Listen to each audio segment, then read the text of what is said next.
নৌকা চলে না মাঝি ছাড়া, রিস্কা চলে না চালক ছাড়া, দুনিয়া চলে না, দুনিয়া চলে না আল্লাহ ছাড়া, মুমিন বাঁচে না জিকির ছাড়া। লা ইলাহা, লা ইলাহা, লা ইলাহা ইল্লাল্লাহু মুহাম্মাদুর রাসূলুল্লাহ। আওয়াজ দিয়ে বলেন সাল্লাল্লাহু আলাইহি ওয়াসাল্লাম। মন আমার কাঁদে রে, দিল আমার চাই রে, যেতে সোনার মদিনায়। মারহাবা বলেন। মন আমার কাঁদে রে, দিল আমার চাই রে, যেতে সোনার মদিনায়। ওই মদিনা ধন্য হলো, ওই মদিনা ধন্য হলো, পেয়ে তবু ঠিকানা। মন আমার কাঁদে রে, দিল আমার চাই রে, যেতে সোনার মদিনায়। জোরে বলেন মারহাবা। হাতটা টান করেন। লিল্লাহে তাকবীর, লিল্লাহে তাকবীর। আজকের মাহফিল বলেন চলবে, চলবে। আজকের মাহফিল কতক্ষণ চলবে? আপনারা সারা রাত থাকেন, আরেকটু হবে, পারবেন না ইনশাআল্লাহ? হ্যাঁ, আরেকটু সময় ধৈর্য ধারণ করে থাকেন ইনশাআল্লাহ। আমরা সবাই মোনাজাত করে একসাথে বিদায় নেব ইনশাআল্লাহ। আমার ভাইরা, আমার বন্ধুগণ, এই জন্য যুবক খবরদার, মায়ের সাথে খারাপ আচরণ করবি না, বাবার সাথে খারাপ আচরণ কখনো করবি না। মায়ের সাথে তুমি যদি খারাপ আচরণ করো, আল্লাহ তোমার দুনিয়ার মধ্যে লাঞ্ছিত করবে, দুনিয়ার মধ্যে তোমারে অপমানিত করবে, দুনিয়ার মধ্যে তোমারে অশান্তি দিবে। এ যুবক, আল্লাহ একজন ওলি, নাম হচ্ছে জুরাইস। বন্ধু অনেক ইবাদত করত, ইবাদত করত করত, অনেক ইবাদত করত, তাকে সবাই ওলি হিসাবে চিনত। এই যুবক বাড়ির মধ্যে ইবাদতের ডিস্টার্ব হবে, এই জন্য এই ওলি পাহাড়ের চূড়ায় গিয়ে ইবাদত করে, যাতে কেউ তারে ডিস্টার্ব না করে। এলাকাবাসীর লোকেরা তারে অনেক ভালোবাসে, তারে বাজারের ফলগুলো কিনে কিনে এনে তারে দেয়, ভালো রান্না বান্না করলে তার কাছে পৌঁছায়া দেয়। বন্ধু, জুরাইস অনেক বড় একজন ওলি, মানুষ জানে সে অনেক ইবাদত করে, কিন্তু বাজান দেখেন তো তার বৃদ্ধা মা বাড়ির মধ্যে থাকে, তার বৃদ্ধা মা হাঁটি হাঁটি পা পা করে জুরাইসকে দেখার জন্য যায়, কিন্তু জুরাইস আল্লাহর ইবাদতে মগ্ন, আল্লাহর সাথে সব সময় নামাজের মধ্যে কথা বলে। একদিন তার বৃদ্ধা মা তার জুরাইসকে দেখার জন্য তার মনটা আনচান আনচান করতেছে। জুরাইসের মা, বৃদ্ধা মানুষ হাঁটতে পারে না, হাঁটি হাঁটি পা পা করে মরুভূমির কাছে চইলা গেছে। ডাক দিয়ে বলে, বেটা জুরাইস, নিচে নাই মা, আয়, আমি মা তোমার সঙ্গে একটু কথা বলবো। বাজানরে জুরাইস নামাজের মধ্যে দাঁড়িয়ে আছে। জুরাইস মনে মনে চিন্তা করে, আমি কি মাইয়েরটাকে সারা দিব নাকি আমি নামাজেই পড়ব? জুরাইস এই কথা চিন্তা করতে করতে নামাজ বাদ দিল না, মাইয়েরটাকে সারা দিল না। মা বৃদ্ধা মানুষ আবার বাড়ির মধ্যে চইলা গেল।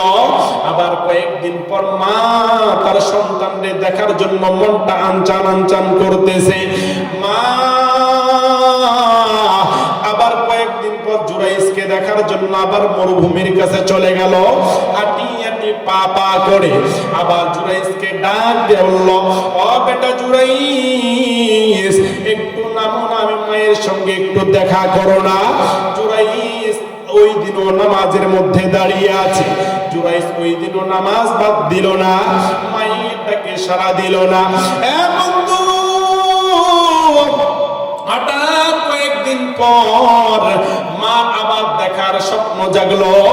মা বলল, আমার বেটা 2 দিন আমার সঙ্গে দেখা করে নাই, আমি বৃদ্ধা মানুষ, আমি ঠিক মতো হাঁটতে পারি না, আজকে যাই, আজকে মনে হয় আমার বেটা আমার সঙ্গে দেখা করবে। বাজান রে, জুরাইজের কাছে যখন তার বৃদ্ধা মা হাঁটি হাঁটি পা পা করে আবার মরুভূমির কাছে চইলা গেল, ডাক দিয়ে বলে, ও বেটা জুরাইজ, নামো না, আমি মায়ের সঙ্গে একটু দেখা করো, আমি মায়ের মনটা আনচান আনচান করতেছে তোমাকে দেখার জন্য। তার মা ডাক দিল। জুরাইজ ওই দিন নামাজের মধ্যে আছে। জুরাইজ তার মায়ের ডাকে সাড়া দিল না। তার মা চোখের পানি ফেললো আর আকাশের দিকে তাকাইয়া ডাক দিয়ে বলে, মালিক, যেই সন্তান রে আমি ছোট থেকে মানুষ করলাম, যেই সন্তান তোমার ইবাদত ছাড়া কিছুই বুঝি না, ও আল্লাহ, আমি মায়ের মনে সে আঘাত দিল। ও আল্লাহ, দুনিয়ার মধ্যে আমার বেটা জুরাইজ রে আপনি বেশ্যার মুখ না দেখাইয়া মৃত্যুবরণ দিয়েন না। বাজান রে, দেখেন তো মায়ের দোয়া আল্লাহ কত দ্রুত কবুল করিয়া নেয়। সঙ্গে সঙ্গে আরশে আযমের দোয়াটা কবুল হয়ে গেল। হ্যাঁ বন্ধু, তার কিছুদিন পর ওই গ্রামের মধ্যে একটা নারী তার অবৈধ একটা বাচ্চা জন্ম দিয়েছে। বাচ্চা জন্ম দেওয়ার পরে এই মেয়ে জানে একটা রাখালের সঙ্গে আমি জেনা করেছি, রাখালের বাচ্চা এইটা দুনিয়ার মধ্যে ভূমিষ্ঠ হয়েছে, কিন্তু এখন যদি আমি ওই রাখালের নাম বলি, রাখালের তো কোনো ইজ্জত নাই, এলাকাবাসীরা তারেও মারবো আমারেও মারবো। এই জন্য এই মেয়েটা বাঁচার জন্য বলছে, ও এলাকাবাসীর লোকেরা, তোমরা কি জানো এই বাচ্চাটা কার? বলে, এই বাচ্চাটা কার? বলো বলো। বলে, তোমরা যারে ওলি হিসেবে মানো, তোমরা যারে গাছের ফলগুলো দিয়ে আসো, যারে ভালো রান্না করলে দিয়ে আসো, এই জুরাইজ আমার এই সর্বনাশ করছে। এই জুরাইজ এই বাচ্চার বাবা। এই কথা শোনার পরে এলাকাবাসীর লোকেরা, যুবকেরা লাঠি ছোটা নিয়ে জুরাইজের ঘরে হামলা করলো, জুরাইজকে মারধর করলো। জুরাইজ ডাক দিয়ে বলে, ও এলাকাবাসীর লোকেরা, বলো না বলো না, তোমরা কেন আমায় এভাবে মারতেছ? বলো, আমি কি দোষ করেছি? এলাকাবাসীর লোকেরা ডাক দিয়ে বলে, জুরাইজ রে, আমরা তোমারে ভালো মনে করছিলাম, তুমি একটা অবৈধ সন্তান জন্ম দিছ, তুমি জেনা করছো। জুরাইজ ডাক দিয়ে বলে, ও এলাকার মানুষ, আমি কোনো গুনাহ করি নাই, আমি কোনো গুনাহ করি নাই, আমি এই মেয়েটার সঙ্গে জেনা করি নাই। এলাকাবাসীর লোকেরা ডাক দিয়ে বলে, তার প্রমাণ কি? জুরাইজ আল্লাহর দরবারে উপরের দিকে মাথা করিয়া আল্লাহরে ডাক দিয়ে বলে, আল্লাহ গো, ও আল্লাহ, আপনি তো জানেন আমি এই গুনাহটা করি নাই, কেন আমার উপরে এই দোষ আসতেছে? আমি তো কিছুই বুঝতেছি না। ও আল্লাহ, আপনি আমার এই বিপদ থেকে মুক্ত করেন। আমার আল্লাহ জিবরাইলের মাধ্যমে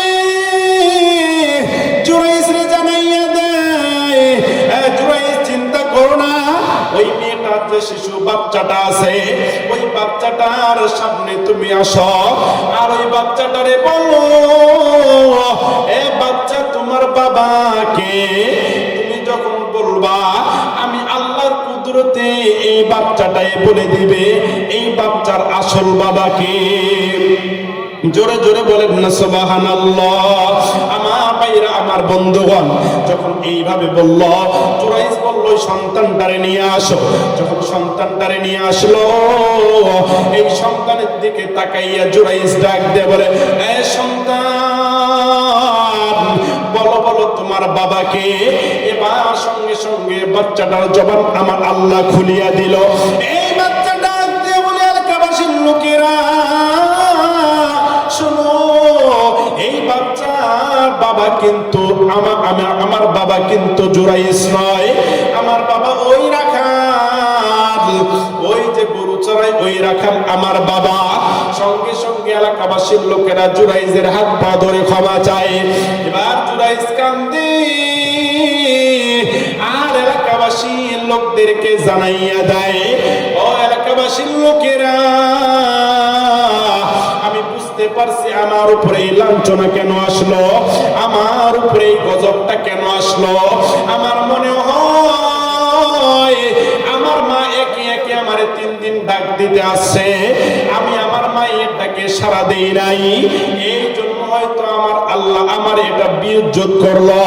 এই জন্য যুবক, খবরদার মায়ের সাথে খারাপ আচরণ করবি না, বাবার সাথে খারাপ আচরণ করবি না। মায়ের কাছ থেকে দোয়া নিবি, বাবার কাছ থেকে দোয়া নিবি, তুমি একজন সফল রাজনীতিবিদ হয়ে যাবা, তুমি সফল একজন ব্যবসায়িক হয়ে যাবা, তুমি ভালো একজন স্টুডেন্ট হয়ে যাবা।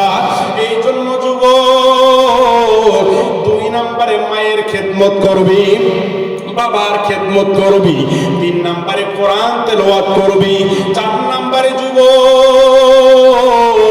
সব সময় মুখের ভিতরে ইস্তিগফার রাখবি, আস্তাগফিরুল্লাহ আস্তাগফিরুল্লাহ আস্তাগফিরুল্লাহ। এ যুবক, যদি এই কাজটা তুমি কন্টিনিউ করতে পারো, নামাজ পড়তে পারো, পিতামাতার খেদমত করতে পারো, তুমি যদি কোরআন তেলাওয়াত করতে পারো, তুমি যদি ইস্তিগফার আমল করতে পারো, আমার আল্লাহ দুনিয়ার মধ্যে তোমার শান্তি এবং পরকালের মুক্তির ব্যবস্থা করে দিবে। জোরে জোরে বলেন সুবহানাল্লাহ, আরো জোরে জোরে বলেন সুবহানাল্লাহ। ঈমান ঈমান বলো মানুষ, ঈমান কি এত সোজা, বাদ দিয়ে ঈমান বইছো আজি শয়তানের বোঝা। ঠিক কিনা বলেন? কালেমা পড়েন লা ইলাহা